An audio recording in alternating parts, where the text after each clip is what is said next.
दोस्तों, स्वागत है आप सभी का आपका अपना यूट्यूब चैनल जीटीएम स्टडी में। दोस्तों, आज के इस वीडियो में हम समास को डिस्कस करेंगे। जी हाँ दोस्तों, आपके बोर्ड एग्जाम में समास से रिलेटेड 4 से 5 क्वेश्चन आपके बोर्ड एग्जाम में प्रत्येक साल पूछे ही जाते हैं, ठीक है। तो यह टॉपिक आपके लिए काफ़ी इंपॉर्टेंट बन जाता है। इसलिए दोस्तों, अगर आप समास को अच्छे तरह से समझना चाहते हैं तो प्लीज़ आप इस वीडियो के अंत तक बने रहेगा। आपको हम वादा दिलाता हूँ कि अगर इस वीडियो को देखने के बाद आपको समास से रिलेटेड सभी क्वेश्चन बहुत ही आसानी तरीक़ा से बनने लगेगा। बस आप वीडियो के अंत तक बने रहेगा। तो दोस्तों, आपको आज हम समास से रिलेटेड कुछ ऐसे टॉपिक्स ऐसे ट्रिक्स के बारे में डिस्कस करेंगे ताकि जो है आपको जो है इससे अगर क्वेश्चन अगर आए तो आपको एग्जाम में कभी भी गलत नहीं होगा। बस हम जो भी आपका ट्रिक्स डिस्कस करेंगे, जो भी कॉन्सेप्ट बताएंगे, बस आप उसे समझिए, ठीक है। और इसी तरह से आप फॉलो कीजिएगा, आपका एग्जाम में कभी भी क्वेश्चन गलत नहीं होगा, ठीक है। तो चलिए आज की वीडियो हम शुरू करते हैं। जल्दी से इस वीडियो को लाइक कर दीजिए, अपने दोस्तों में ज़्यादा से ज़्यादा शेयर कर दीजिए। और आप हमारे चैनल पर नए हैं तो प्लीज़ हमारे चैनल को सब्सक्राइब कर लीजिए, ठीक है। तो चलिए आज की वीडियो हम शुरू करते हैं। समास, ठीक है। तो सबसे पहले हम डिस्कस करते हैं कि समास जो है किसे कहते हैं, ठीक है। तो समास देखिए किसे कहते हैं, इसका डिफिनेशन क्या है। तो दो या दो से अधिक शब्दों से मिलकर बने हुए सार्थक शब्द को समास कहते हैं, ठीक है। इसका डिफिनेशन क्या हो गया कि दो या दो से अधिक शब्दों से जो मिलकर बने हुए हैं उसे सार्थक शब्द को जो होता है समास कहते हैं, ठीक है। तो यह मेरा जो हो गया डिफिनेशन हो गया, ठीक है। वर्णों के मेल से जो होता है शब्द बनता है, लेकिन शब्दों के मेल से जो होता है समास बनता है, ठीक है। यहाँ पे दो या दो से अधिक शब्दों से मिलकर जो बने हुए सार्थक शब्द होते हैं उसी को समास कहते हैं, ठीक है। तो यह मेरा डिफिनेशन हो गया। तो चलते हैं और आगे बढ़ते हैं। आगे में कह रहा है कि समास के मुख्यतः 6 भेद होते हैं, ठीक है। समास का मुख्यतः कितने भेद होते हैं, तो 6 भेद होते हैं। आपको याद रखना है कि समास का मुख्यतः 6 भेद होते हैं। तो देखिए किस तरह से याद रखना है, आपको ट्रिक बता रहे हैं। यहाँ पे देखिए समास लिखा हुआ है, मास लिखा हुआ है। मास मास मैंने क्या होता है, महीना, ठीक है। तो महीना कितना होता है, 12 होता है। तो 12 का आधा कितना हो जाता है, 6 हो जाता है, ठीक है। 12 का आधा यानी 6 हो जाता है। तो इस तरह से आप समास का 6 भेद होता है, आप ट्रिक से याद रखते हैं कितने भेद होता है, 6 भेद होता है। और देखिए 6 भेद में कौन कौन होता है, तो यह मेरा जो है पहला हो गया अवयवी भाव समास, दूसरा में तत्पुरुष समास, और तीसरा में कर्मधारय समास, चौथा में द्विगु समास, और पाँचवा में दे रहा है द्वंद्व समास, और छठा में दे रहा है बहुव्रीहि समास, ठीक है। तो यह 6 भेद होते हैं समास का। अवयवी भाव समास, तत्पुरुष समास, कर्मधारय समास, द्विगु समास और द्वंद्व समास और बहुव्रीहि समास, ठीक है। तो ये इस तरह का मेरा 6 भेद होते हैं। और दोस्तों सभी को हमको जानना होगा कि हम अवयवी भाव को किस तरह से पहचानेंगे, तत्पुरुष को किस तरह से पहचानेंगे, द्विगु समास किस तरह से पहचानेंगे। तो दोस्तों आप हमारे इस वीडियो के अंत तक जरूर बने रहिएगा, क्योंकि आपको ऐसा ट्रिक हम डिस्कस करेंगे जिससे कि आप समास का एक भी क्वेश्चन गलत नहीं करिएगा, ठीक है। बस आप वीडियो के अंत तक बने रहेगा। और आपके एग्जाम में इससे 4 से 5 क्वेश्चन आपके बोर्ड एग्जाम में जरूर पूछे जाते हैं, ठीक है। इसलिए वीडियो के अंत तक बने रहेगा, आपको ट्रिक के माध्यम से आपको याद करा देंगे जिससे आपका प्रश्न कभी भी गलत नहीं होगा, ठीक है। तो चलिए हम एक एक करके सभी को डिस्कस करते चलते हैं कि किस तरह से पहचानना जाता है इसका। आपको डिफिनेशन के साथ भी चलेंगे, ठीक है। तो देखिए सबसे पहले मेरा जो आता है अवयवी भाव समास, ठीक है। अवयवी भाव समास आता है सबसे पहले आ गया। तो इसका देखिए डिफिनेशन क्या कहता है कि जिस समास का पहला पद अवयव तथा प्रधान हो उसे अवयवी भाव समास कहते हैं, ठीक है। यानी जिस समास का पहला पद अवयव तथा प्रधान हो उसे अवयवी भाव समास कहते हैं। तो दोस्तों यहाँ पे यह मेरा जो हो गया डिफिनेशन हो गया। और देखिए इसका ट्रिक क्या है, ट्रिक क्या है, ट्रिक में कह रहा है कि पहला पद अवयव यानी छोटा और प्रधान होता है, ठीक है। इस तरह से आपका ट्रिक दिया हुआ है। तो कहिएगा क्या सर क्या बता रहे, कुछ समझ में नहीं आ रहा है, तो कोई टेंशन नहीं, आपको खाली बस कह रहे हैं साथ रहिए, बने रहिए वीडियो के अंत तक। आपको ऐसा बताएंगे कि आपका एग्जाम में कभी गलत नहीं होगा। तो यहाँ पे आपको यह जो हो गया डिफिनेशन से आपको लिखा हुआ है, ठीक है, कि पहला पद अवयव होना चाहिए और यही जो होता है प्रधान होता है, ठीक है। तो देखिए अब आपका जो मेन पॉइंट क्या होता है, ये है आपका मेन पॉइंट क्या है कि जहाँ आपको जिस भी शब्द में प्रति, यथा, बे, आ, भर ये दिख जाए तो यहाँ पे आप डायरेक्ट फटाक के क्या कर दीजिएगा, अवयवी समास उसका आंसर लगा दीजिएगा, ठीक है। क्या क्या दिख जाएगा, प्रति दिख जाएगा, यथा दिख जाएगा, बे दिख जाएगा, आ दिख जाएगा, भर दिख जाएगा। ये सभी अगर शब्द आपको मिल जाए तो आप फटाक से क्या लगा दीजिएगा, अवयवी भाव समास उसका आंसर कर दीजिएगा, ठीक है। देखिए इसका आखिर एग्जाम्पल क्या क्या होता है। तो देखिए एग्जाम्पल में देखिए यहाँ पे यथाशीघ्र हो गया, यथासंभव हो गया, प्रतिमास हो गया, सहर्ष हो गया, आजन्म हो गया, प्रतिदिन हो गया, प्रतिकूल हो गया, बेकाम हो गया, पेट भर हो गया, यथार्थ हो गया, बेरहम हो गया। ये सभी जो है अवयवी भाव समास के अंतर्गत एग्जाम्पल इसका होता है, ठीक है। अवयवी भाव समास का एग्जाम्पल है यानी उदाहरण है, ठीक है। इसका था, तो देखिए पहले देखिए प्रति बताएं, तो देखिए यहाँ पे प्रति मिल जा रहा है। तो प्रतिदिन देखें तो फटाक दे इसका अवयवी भाव, ठीक है। फिर प्रतिकूल, तो यहाँ पे भी देखिए प्रति दिखा तो आप इसका अवयवी भाव, ठीक है। प्रतिमास, तो यहाँ पे प्रतिमास, यहाँ प्रति दिखा तो अवयवी भाव समास हो जाएगा, ठीक है। इस तरह से आप उससे समझ लीजिएगा कि प्रति जहाँ दिखे तो वह अवयवी भाव समास ही होगा। फिर देखिए यथा, तो यथा यहाँ पे यथाशीघ्र, यथासंभव, इस तरह से यहाँ पे देखिए दिया हुआ है, तो यहाँ पे यथार्थ हो गया। ये सभी जो यथा दिख रहा है तो यहाँ माने अवयवी भाव समास हो जाएगा, ठीक है। यहाँ पे बे दिख रहा है, ठीक है, बेकाम हो गया, बेरहम हो गया, ये सभी जो हो गया बे दिख रहा है, तो यहाँ पे जो हो गया मेरा यह अवयवी भाव समास मैंने इस तरह से आप पहचान कर लेंगे, ठीक है। यहाँ पे आ हो गया तो यहाँ आजन्म हो गया, इस तरह से आप आ दिख रहा है यहाँ पे, तो यहाँ पे यह मेरा ये सभी जो है मेरा पहचानने का मैंने हो जाएगा तरीका।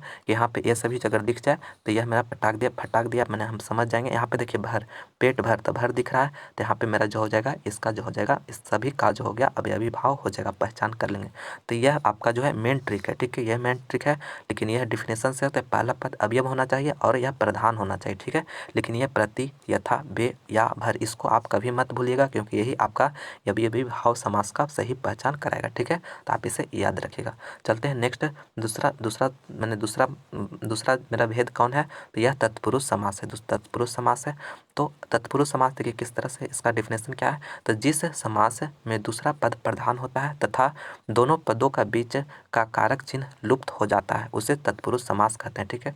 तत्पुरुष समास कैसे कहते हैं, दूसरा पद जो प्रधान होगा और दोनों पद के बीच कारक चिन्ह जो होगा वह लुप्त हो जाता है, ठीक है, उसे तत्पुरुष समास कहते हैं। तो देखिए इसका ट्रिक क्या हो गया, ट्रिक हो गया कि दूसरा पद प्रधान होना चाहिए और छोटा होना चाहिए, ठीक है, और इसका कारक चिन्ह का जो हो गया लोप हो जाना चाहिए, कारक चिन्ह का क्या हो जाना चाहिए, लोप हो जाना चाहिए, ठीक है। तो देखिए यहाँ पे कारक चिन्ह का लोप हो जाना चाहिए, यानी इसमें जो कारक चिन्ह जो होता है का होता है कर्ता ने कर्म को, ये सब जो होता है ये आप पढ़े होंगे। कारक, कर्ता ने कर्म को करण से, संपदान के लिए अपदान से, संबंध काके की अधिकरण में पर ये सब पढ़े होंगे। उसका जो चिन्ह होगा था वह लोप हो जाता है, ठीक है। तो देखिए इसका उदाहरण में कौन कौन आता है, पुत्र शोक, रसोई घर, देशभक्ति, रस भरा, नेत्रहीन, श्रमदान, दानवीर, पुरुषोत्तम, अन्नदान, ये सभी जो होता है उदाहरण होता है तत्पुरुष समास का, ठीक है। तो देखिए आपका मेन ट्रिक क्या याद रखना कि कारक चिन्ह का जो लोप हो जाता है उसे जो है और दूसरा पद प्रधान होना चाहिए और छोटा होना चाहिए, ठीक है, और कारक चिन्ह का लोप हो जाना चाहिए। तो देखिए पुत्र शोक, अगर आप इसका विग्रह कीजिएगा तो क्या होगा, मैंने पुत्र के लिए शोक, ठीक है, पुत्र के लिए शोक। तो यहाँ पे पुत्र शोक यानी पुत्र के लिए यहाँ पे जो आ रहा है के लिए आ जा रहा है, यहाँ पे लोप हो जा रहा है, ठीक है, के लिए यहाँ पे लोप हो जा रहा है, ठीक है। तो यह मेरा जो हो जाएगा तत्पुरुष समास हो जाएगा। यहाँ पे रस भरा यानी रस से भरा, ठीक है, तो यहाँ पे से जो हो रहा है लोप हो जा रहा है। फिर देशभक्ति मैंने देश के लिए भक्ति, ठीक है, देश के लिए भक्ति, रसोई घर, रसोई के लिए घर, तो ये सभी जो के लिए है यहाँ पे मैंने जो हो रहा है लोप हो जा रहा है। मैंने दानवीर, तो दान में वीर, ठीक है, में यहाँ पे लोप हो जा रहा है, ठीक है। इस तरह से आप समझ लीजिएगा कि जहाँ अगर आपका कारक चिन्ह लोप हो रहा है तो वहाँ पे तत्पुरुष समास हो जाएगा, ठीक है। आपका याद क्या हो जाएगा कि जहाँ पे अगर विग्रह करने पे कारक चिन्ह लोप हो गया तो वह कारक चिन्ह अगर लोप हो जाता है तो तत्पुरुष समास होता है, ठीक है। तो चलते हैं नेक्स्ट और आगे बढ़ते हैं। तो यहाँ पे देखिए कह रहा है तत्पुरुष समास के 6 भेद होते हैं। तत्पुरुष समास के भी 6 भेद होते हैं। कौन कौन सा भेद होते हैं आपको एक नज़र आपको बता देते हैं।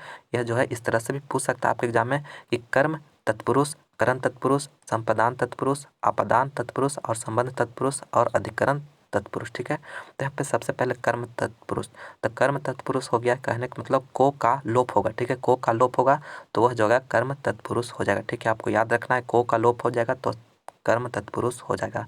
तो देखिए स्वर्ग प्राप्त, इसका एग्जाम्पल है स्वर्ग प्राप्त, यानी स्वर्ग को प्राप्त, ठीक है, स्वर्ग को प्राप्त, यहाँ तक को लोप हो जा रहा है तो यहाँ पे स्वर्ग प्राप्त जो हो गया यह कर्म तत्पुरुष में आएगा, ठीक है। और करण तत्पुरुष, तो करण से या के द्वारा का लोप होगा, यानी रस भरा, तो रस से भरा, ठीक है, तो से का यहाँ पे लोप हो जा रहा है तो यह जो हो गया करण तत्पुरुष। इस तरह से हम पहचान कर लेंगे, ठीक है। यहाँ पे देखिए संप्रदान के लिए संप्रदाय तत्पुरुष, ठीक है, संप्रदाय तत्पुरुष हो गया। इसका जो होता है क्या होता है, तो के लिए के लोप हो जाएगा, यानी देशभक्ति, तो देश के लिए भक्ति, तो यहाँ के लिए लोप हो रहा है। फिर देखिए धनहीन, तो धन से हीन, तो इस तरह मेरा जो है इसका लोप हो जा रहा है। और राजपुत्र, राज राजा का पुत्र, तो यहाँ पे का मैंने लोप हो रहा है, और ध्यान मग्न मैंने ध्यान में मग्न, तो यहाँ पे में का लोप हो रहा है। तो इस तरह से आपको याद रखना है कि यह सभी जो मैंने तत्पुरुष हो जाएगा, कौन कौन तत्पुरुष होगा। यहाँ से भी आपके एग्जाम में प्रश्न पूछ सकता है कि देशभक्ति जो है कौन सा तत्पुरुष में आएगा, इस तरह से आपको प्रश्न पूछ सकता है। तो देशभक्ति मैंने देश के लिए भक्ति, तो के लिए किस में आता है, संप्रदान के लिए आता है, ठीक है। यहाँ पे धनहीन, धन से हीन मैंने अलग हो रहा है, अलग होने का सेंस में यहाँ पे से आता है, ठीक है। तो धनहीन हो गया, तो अलग मैंने धन से हीन है, ठीक है, मैंने उसके पास धन नहीं है। तो इस तरह से आप उसे आप समझ लीजिएगा कि वह कौन तत्पुरुष में आएगा। ये सभी को आप याद रखना है कि कर्ता ने कर्म को, ये वाला जो होता है आपका जो है, ये आपको याद एकदम डायरेक्ट याद कर लीजिए, उससे जो है आपका इसका आंसर, आपका सही आंसर पता चल जाएगा, ठीक है। तो चलते हैं अगला मेरा जो है कर्मधारय समास, ठीक है। कर्मधारय समास, तो कर्मधारय समास किसे कहते हैं, तो जिस समास का उत्तर पद प्रधान होता है तथा पूर्व पद उत्तर पद में उपमान तथा विशेषण विशेष का संबंध होता है, उसे कर्मधारय समास कहते हैं, ठीक है। यह आपका डिफिनेशन हो गया, यानी उत्तर पद जिसका प्रधान हो, ठीक है, और पूर्व पद और यहाँ पे पूर्व पद उत्तर पद होता है। तो पहला समास में अगर विग्रह कहने में पहला पद होता है पूर्व पद कहलाता है, दूसरा पद जो होता है उत्तर पद कहलाता है, ठीक है। तो पूर्व पद और उत्तर पद में उपमान दिया जाता है, मैंने उपमान दिया जाता है, ठीक है। उपमान दिया या विशेषण विशेष का संबंध होता है, तो वह कर्मधारय समास होता है, ठीक है। तो इसका देखिए आपका ट्रिक क्या है, तो ट्रिक है कि पहला पद विशेषण और दूसरे पद की तुलना, यानी पहला पद विशेषण होना चाहिए और दूसरे पद की तुलना किया जाएगा, ठीक है। क्या किया जाएगा, तुलना किया जाएगा। और विग्रह करने पर मध्य में यानी बीच में है जो और के समान आते हैं, ठीक है। विग्रह करिएगा तो इसका मध्य में जो होगा है जो और के समान आएगा। यही आपका मेन मेरा जो है मेन मेरा पॉइंट यही, ठीक है।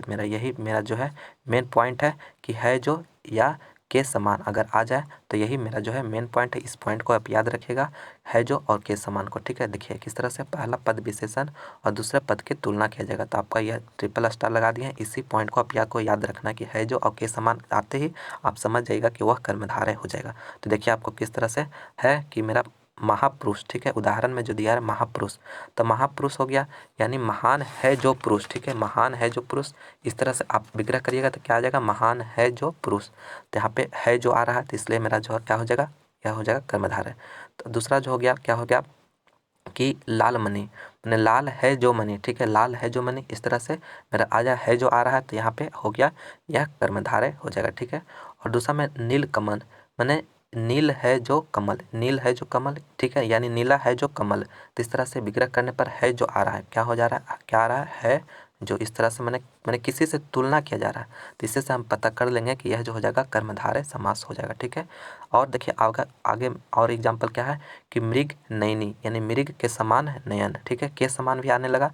चरण कमल, यानी चरण मैंने चरण जो है कमल के समान है, ठीक है। इस तरह से ये आपका विग्रह करने पर के समान भी आ रहा है। परमेश्वर, मैंने परम है जो ईश्वर, मैंने है जो आ रहा है, तो यहाँ पे डायरेक्ट इस सबको पता कर ले। महात्मा, महान है जो आत्मा। इस तरह से विग्रह करने पर है जो आ रहा है, ठीक है, या के समान आ रहा है, तो वह जो हो जाएगा कर्मधारय समास हो जाएगा, ठीक है। तो यह भी आपका कंप्लीट हो गया कर्मधारय समास। ये सभी इसका एग्जाम्पल होता है, ये भी आप याद कर लीजिएगा। इससे जो है बाहर आपके एग्जाम में प्रश्न नहीं पूछ सकता है, ठीक है। तो आप इस तरह से इसे याद कर लीजिएगा। तो आगे अब मेरा जो है चौथा नंबर द्विगु समास, ठीक है। द्विगु समास, तो जिस संख्या का पहला पद संख्यावाचक होता है उसे द्विगु समास कहते हैं। काफ़ी इजी है यह।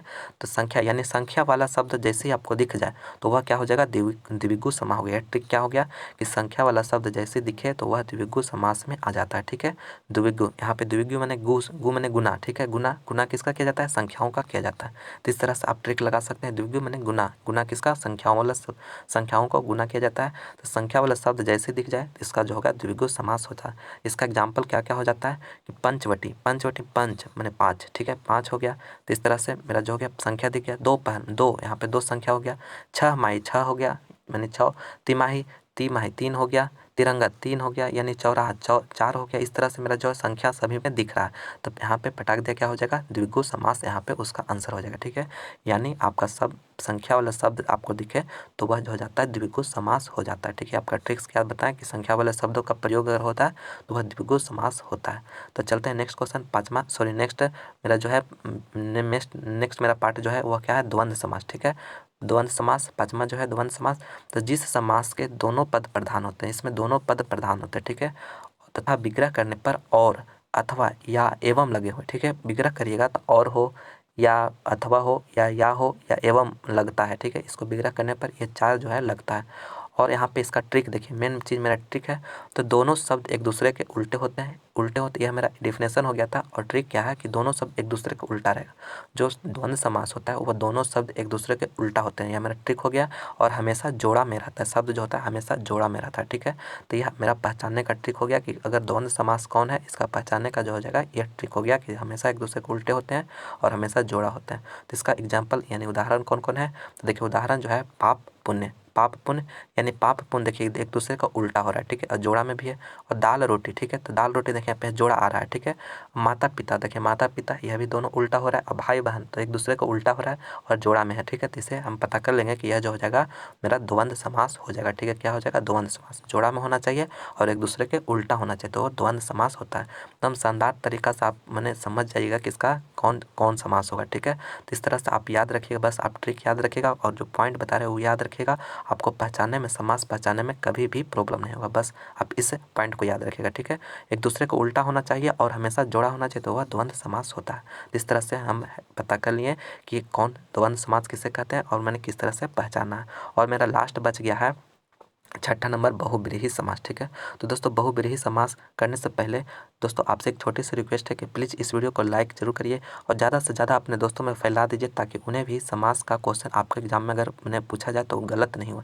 तो प्लीज़ आप उसे जो इस वीडियो को ज़्यादा से ज़्यादा शेयर करिए ताकि आपके फ्रेंड को भी हेल्प हो जाए, ठीक है। तो मेरा जो है नेक्स्ट जो है मेरा बहुब्रीहि समास है। तो इसका जो एग्जाम्पल इसका डिफिनेशन क्या कहता है कि इस समास में कोई भी पद प्रधान नहीं होता है, दोनों पद मिलकर किसी तीसरे पद की ओर संकेत करते हैं। यानी इसमें बहुब्रीहि समास काफ़ी इंपॉर्टेंट है, इसे अच्छी तरह से समझिएगा, ठीक है। इससे काफ़ी एग्जाम में इसी से काफ़ी प्रश्न पूछे जाते हैं। तो कह रहा है समास में कोई भी पद प्रधान नहीं, इसमें जो कह रहा है कि कोई पद प्रधान नहीं होगा, ठीक है। और दोनों पद मिलकर तीसरा पद की ओर इंकित करेगा, अंकित मैंने संकेत करेगा, ठीक है। यानी इसमें तीसरा पद आ जाता है, दोनों पद जो आपको दिया हुआ रहेगा उसमें कोई मैंने उसका जो होगा महत्व नहीं होता, लेकिन अलग पद तीसरा पद की ओर अंकित करता है, ठीक है। यानी आपका ट्रिक क्या हो गया कि तीसरा अर्थ निकलेगा, तीसरा अर्थ कोई भी मैंने समास को अगर आपको निकलेगा तो वह हो जाएगा मेरा बहुब्रीहि समास हो जाएगा। यह ट्रिक हो गया कि तीसरा अर्थ निकलना ही हो मेरा बहुब्रीहि समास का पहचान है, ठीक है। जिससे उदाहरण में क्या क्या हो गया कि दशानन, दशानन मैंने दशानन हो गया। तो इसका जो हो गया कैसे, 10 है आनंद जिसके, मैंने 10 है आनंद, इसका विग्रह करने 10 है आनंद जिसके, यानी क्या होता है दशानन किसे कहा जाता है, तो रावण को कहा जाता है, ठीक है, रावण को कहा जाता है। तो यहाँ पे देखिए मेरा दोनों पद कोई भी प्रधान नहीं है, लेकिन यहाँ पे अलग अर्थ बता रहा है रावण, तो इससे हम पता कर लें कि यह कौन हो जाएगा, बहुब्रीहि समास हो जाएगा, ठीक है, बहुब्रीहि समास। और दोस्तों अगर आप और भी हमारे दूसरे भी सब्जेक्ट की तैयारी करना चाहते हैं तो उसका लिंक डिस्क्रिप्शन में है, या नहीं था आप हमारे प्लेलिस्ट में जाकर और भी दूसरे सब्जेक्ट की तैयारी कर सकते हैं। उसमें भी काफ़ी अच्छा तरह से बताया हुआ है ताकि आपके बोर्ड एग्जाम में काफ़ी अच्छा प्रिपरेशन हो सके और आपके बोर्ड एग्जाम में एक भी प्रश्न नहीं छूटे। तो प्लीज़ आप फटाफट उस वीडियो को जरूर देख लीजिए ताकि जो है आपके एग्जाम में एक भी प्रश्न नहीं छूटे। और दोस्तों आपके प्रीवियस ईयर में जितने भी पर्यायवाची शब्द से क्वेश्चन पूछे गए हैं उसका सभी एक वीडियो ऑलरेडी अपलोड कर चुके हैं। अगर वो वीडियो नहीं देखे तो उसे ज़रूर देख लीजिएगा, क्योंकि पर्यायवाची शब्द से आपके एग्जाम में 3 से 4 क्वेश्चन जरूर पूछे जाते हैं।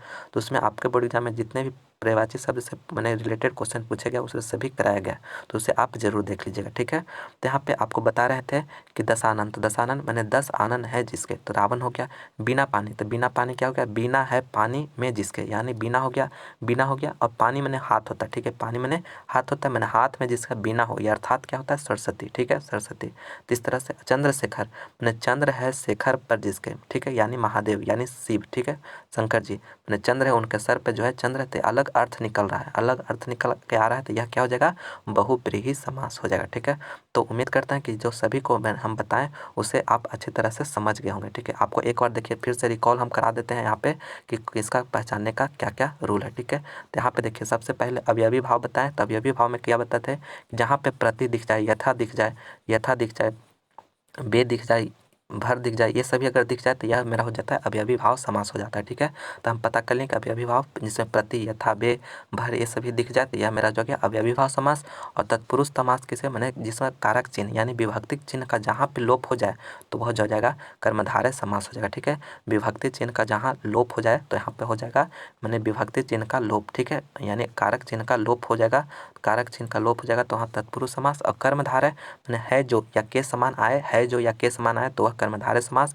और द्विगु समास हो गया यानी संख्या वाला शब्द जैसे दिख जाएगा संख्या वाला शब्द तो वहाँ पे हो जाएगा द्विगु। और द्वंद्व समास हो गया जहाँ पे यानी उल्टा शब्द मैंने दो एक दूसरे को उल्टा आ जाए या जोड़ा में आ जाए, ठीक है, तो हो जाता है मेरा द्वंद्व। और बहुब्रीहि में अगर मैंने तीसरा अर्थ निकलेगा, तीसरा अर्थ अगर निकलेगा तो वह बहुब्रीहि समास होगा।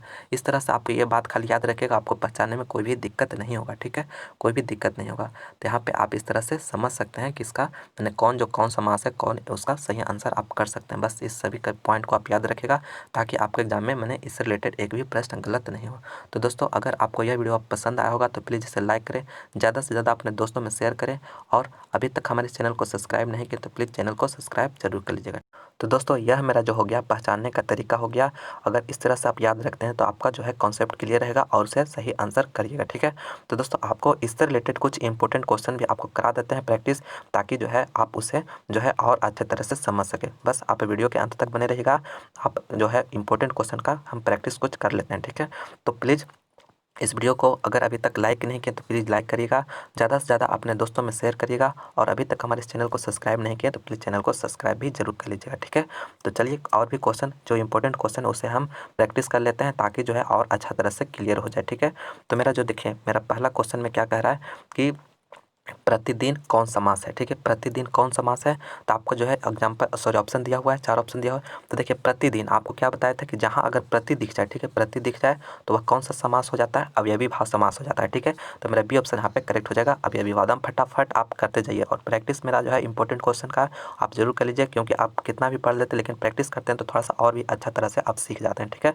तो प्लीज़ आप वीडियो के अंत तक बने रहिएगा, और दोस्तों लाइक जरूर कर दीजिए दोस्तों, क्योंकि काफ़ी मेहनत लगा है, तो प्लीज़ लाइक जरूर करिए, ठीक है, और ज़्यादा से ज़्यादा अपने दोस्तों में शेयर भी जरूर करिएगा। तो प्रतिदिन, तो प्रति हमें दिख गया तो क्या हो गया, अवयवी भाव। तो मेरा बी ऑप्शन यहाँ पे करेक्ट एकदम फटाफट आंसर करिएगा, ठीक है। आप आंसर कमेंट करके कर सकते हैं उसका कि क्या हो जाएगा। दूसरा क्वेश्चन में कर रहा है धनहीन कौन समास है, यानी धनहीन जो है कौन समास है। तो धनहीन मैंने धन से हीन, ठीक है, क्या हो गया धन से हीन। तो मेरा से का लोप हो जा रहा है, तो मेरा क्या हो जाएगा, मैंने कारक चिन्ह का लोप हो जा रहा है तो क्या हो जाएगा, तत्पुरुष हो जाएगा, यानी ए ऑप्शन यहाँ पे करेक्ट हो जाएगा एकदम फटाफट। ए ऑप्शन यहाँ पे करेक्ट हो जाएगा। देखिए आप तुरंत इसे सभी को सोल्व कर दीजिएगा। धन से हीन तो मेरा हो गया मैंने तत्पुरुष समास हो गया, ठीक है। नेक्स्ट क्वेश्चन तीसरा नंबर में कह रहा है कि हाथ पैर कौन समास है, ठीक है। हाथ पैर यानी देखिए जोड़ा शब्द आ रहा है, हाथ पैर जो है कौन समास है, तो जोड़ा शब्द। तो जोड़ा शब्द क्या बताए थे कि वह द्वंद्व समास होता है, ठीक है। जोड़ा शब्द जो होता है वो क्या कौन समास होता है, तो द्वंद्व समास होता है। तो ये ऑप्शन यहाँ पे करेक्ट हो जाएगा, ठीक है। द्वंद्व समास जोड़ा हो गया तो मेरा द्वंद्व समास हो गया, ठीक है। तो मेरा ये ऑप्शन यहाँ पे करेक्ट हो गया। नेक्स्ट क्वेश्चन चौथा नंबर में कह रहा है कि लंबोदर कौन समास है, लंबोदर, ठीक है, यानी लंबा है जिसका उदर, ठीक है, लंबोदर लंबा है उदर जिसका, यानी कि देखिए अलग अर्थ निकल के आ रहा है, ठीक है, मैंने तीसरा अर्थ निकल रहा है। तो लंबोदर किसे कहा जाता है, मैंने गणेश जी को कहा जाता है। तो मेरा अलग अर्थ मैंने बहुब्रीहि नाम फटाक दिया, अलग अर्थ जैसे आप समझ गए तो अलग अर्थ मैंने बहुब्रीहि। तो सी ऑप्शन यहाँ पे करेक्ट हो गया। नेक्स्ट क्वेश्चन पाँचवा नंबर में कह रहा है कि पंचवटी कौन समास है, ठीक है, पंचवटी कौन समास है। तो पंचवटी मैंने पंच हो गया यानी 5, ठीक है, 5 मैंने 5 बटों का समाहार, यानी 5 बटों का समाहार या 5 बटों का समूह, ठीक है। तो 5 आ गया, ठीक है। तो मेरा 5 आ गया यानी संख्या, तो संख्या आ गया तो क्या हो जाएगा, मेरा द्विगु हो जाएगा। तो कौन सा ऑप्शन है, डी ऑप्शन में हो जाएगा, डी ऑप्शन यहाँ पे करेक्ट हो जाएगा द्विगु, ठीक है। बस फटाफट आप वीडियो के अंत तक बने रहिएगा, देखिए फटाफट आप आंसर खुद देने लगेगा, ठीक है। तो 5 हो गया तो पंचवटी हो गया मेरा द्विगु समास, ठीक है।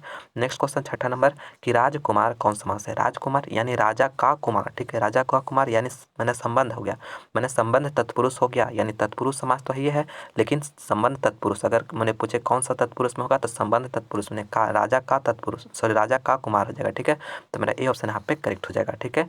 नेक्स्ट क्वेश्चन सातवां नंबर चौराहा कौन समास है, चौराहा यानी 4 राहों का समाहार, यानी 4 राहों का समाहार यानी 4 राहों का समूह। तो 4 आ गया तो मेरा कौन हो जाएगा, द्विगु हो जाएगा, यानी डी ऑप्शन यहाँ पे करेक्ट हो जाएगा द्विगु, ठीक है। फटाफट आंसर लगाते जाइए, तो डी ऑप्शन यहाँ पे करेक्ट हो गया।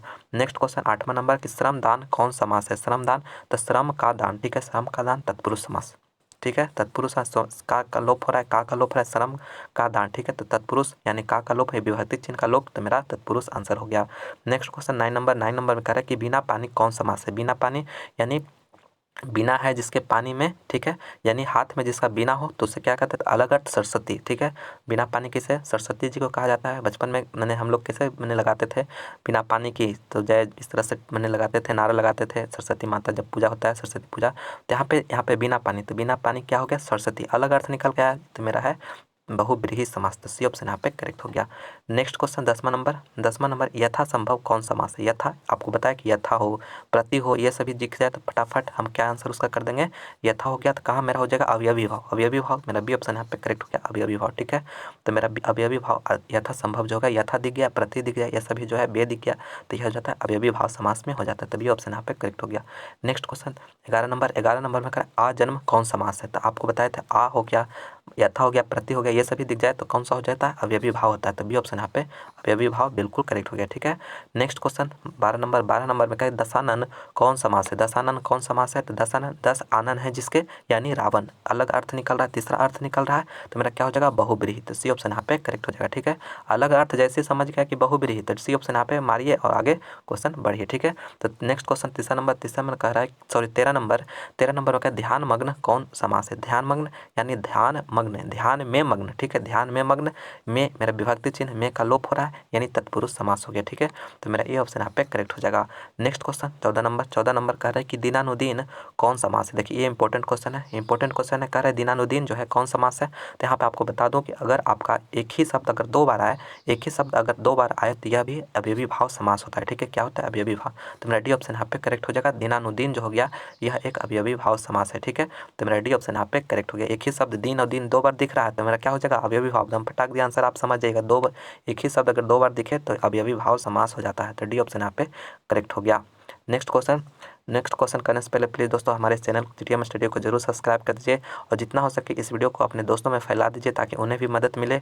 और अभी तक इस वीडियो को लाइक नहीं किया तो प्लीज़ दोस्तों एक लाइक तो जरूर बनता है, क्योंकि दोस्तों काफ़ी अच्छा तरह से बताया हुआ है, काफ़ी अच्छा तरह से जो है अगर आप इस वीडियो को अंत तक देख लेते तो आपका मैंने जो भी प्रश्न आपसे इसे पूछा जाएगा एक भी प्रश्न नहीं छूटेगा। ठीक है, तो प्लीज़ इस चैनल को सब्सक्राइब करें, लाइक करें और ज़्यादा से ज़्यादा अपने दोस्तों में शेयर जरूर करिए। नेक्स्ट क्वेश्चन 15 नंबर में कह रहा है कि त्रिभुज कौन समास है। त्रिभुज में तीन भुजाओं का समूह। ठीक है, तो तीन भुजाओं का समूह या हो गया क्या, तीन संख्या दिख रहा है तो संख्या हो गया, तो क्या द्विगु, तो मेरा द्विगु हो गया, डी ऑप्शन यहाँ पे करेक्ट हो गया। नेक्स्ट क्वेश्चन 16 नंबर में कह रहा है कि नवयुवक कौन समूह समास है। नवयुवक कौन समास है, तो नवयुवक नया है जो युवक। ठीक है, नया है जो, सॉरी नव है जो युवक, मैंने नया है जो युवक, तो है जो आ रहा है जो आया है, मैंने क्या बताया था, है जो अगर विग्रह करने पर तो वह कौन सा हो जाता है, तो वह कर्मधारय समास हो जाता है, तो मेरा सी ऑप्शन यहाँ पे करेक्ट हो गया। है जो या के समान आ जाए तो वह कर्मधारय समास है, तो सी ऑप्शन यहाँ पे करेक्ट हो गया। नेक्स्ट क्वेश्चन 17 नंबर कि परमेश्वर कौन समास है। परमेश्वर माने परम है जो ईश्वर। ठीक है जो इसमें भी आ रहा है तो यह भी कर्मधारय हो जाएगा, तो सी ऑप्शन यहाँ पे करेक्ट हो जाएगा। नेक्स्ट क्वेश्चन 18 नंबर कि गंगा पुत्र माने गंगा पुत्र का समास बताएं, यानी गंगा पुत्र जो है कौन समास है आपको बताना है, तो गंगा का पुत्र। ठीक है, गंगा का पुत्र, तो यहाँ पे का माने विभक्ति चिन्ह जो है का लोप हो रहा है, तो मेरा कौन सा हो जाएगा तत्पुरुष, यानी संबंध बता रहा है तो यह संबंध तत्पुरुष में चला जाएगा। ठीक है, तो तत्पुरुष हो जाएगा, तत्पुरुष समास, तो मेरा ए ऑप्शन यहाँ पे बिल्कुल करेक्ट हो जाएगा, तत्पुरुष समास। नेक्स्ट क्वेश्चन 19वां नंबर का नवरत्न कौन समास है। नवरत्न कौन समास है, तो नवरत्न, तो यहाँ पे मेरा जो हो गया नवरत्नों का समूह। ठीक है, नवरत्नों का जो समूह हो गया, नवरत्न हो गया, तो मेरा कौन सा हो जाएगा, तो यह हो जाएगा मेरा द्विगु संख्या आ गया, तो द्विगु हो जाएगा, मेरा डी ऑप्शन यहाँ पे करेक्ट हो जाएगा। नवरत्नों का समूह जो हो गया मेरा द्विगु समास, नवरत्न जो हो गया यह द्विगु समास हो गया, तो डी ऑप्शन यहाँ पे करेक्ट हो जाएगा। नेक्स्ट क्वेश्चन 20वां नंबर में कह रहा है कि दाल रोटी कौन समास है। दाल रोटी कौन समास है, द्वंद्व समास है, द्विगु समास है, तत्पुरुष समास है, या इनमें से कोई नहीं। तो दोस्तों आप इस प्रश्न का आंसर आप हमें कमेंट करके बताइएगा कि इसका राइट आंसर क्या होगा। प्लीज़ आप इसे कमेंट करके हमारे कमेंट बॉक्स में ज़रूर बताइएगा कि यह जो दाल रोटी है कौन समास है। ठीक है, उसका रिप्लाई हम जरूर करेंगे। ठीक है, तो आप इसे ज़रूर कमेंट करिएगा। तो दोस्तों यह वीडियो आपको कैसा लगा आप हमें कमेंट करके ज़रूर बताइएगा और इसका आंसर भी ज़रूर करिएगा। ठीक है, तो यह मेरा जो था लास्ट प्रश्न था। मैं उम्मीद करता हूँ कि यह वीडियो आपको पसंद आया होगा, तो प्लीज़ इसे लाइक करें, अपने दोस्तों में ज़्यादा से ज़्यादा शेयर करें और अभी तक हमारे चैनल को सब्सक्राइब नहीं किया तो प्लीज़ चैनल को सब्सक्राइब भी जरूर कर लीजिएगा। और दोस्तों अगर आपको और इसी तरह का इंटरेस्टिंग वीडियो चाहिए तो प्लीज़ हमारे चैनल को जरूर सब्सक्राइब कर लीजिएगा। ठीक है, तो चलिए फिर मिलेंगे अगले वीडियो में कुछ नए नॉलेज के साथ। इस वीडियो को देखने के लिए बहुत बहुत धन्यवाद।